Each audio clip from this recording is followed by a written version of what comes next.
The night was bitterly cold.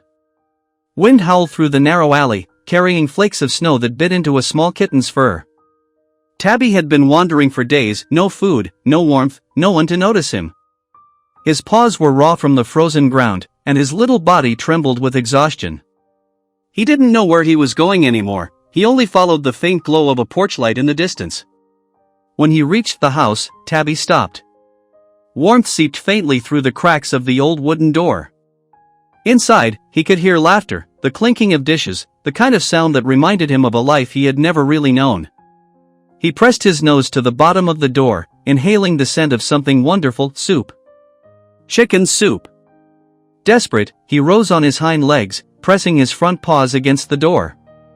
Then, with all the strength he had left, he began to pound, softly at first, then harder, his tiny body swaying.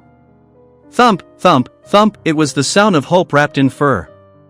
Snowflakes clung to his whiskers, his eyes half closed from the cold, but he didn't stop.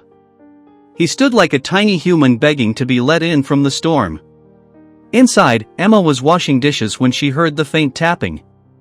At first, she thought it was the wind. Then it came again, more insistent, almost rhythmic. Curious, she wiped her hands and went to the door. When she opened it, a rush of cold air filled the hallway, and there he was.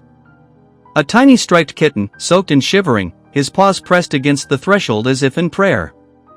For a second, Emma froze. The sight was so strangely human, so heartbreakingly earnest, that she felt her throat tighten. "Oh, sweetheart," she whispered, kneeling down. Tabby let out a weak meow before collapsing into her hands. That night, she wrapped him in a towel and held him near the heater until his trembling stopped. He purred for the first time, a fragile sound that filled the quiet room. Days passed, and the little kitten grew stronger. He followed Emma everywhere, into the kitchen, to the couch, even sleeping at her feet every night. Months later, on another snowy evening, Emma glanced at the door and smiled.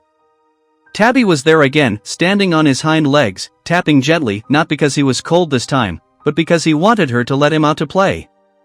He had knocked on that door once to save his life. Now, it was simply his home.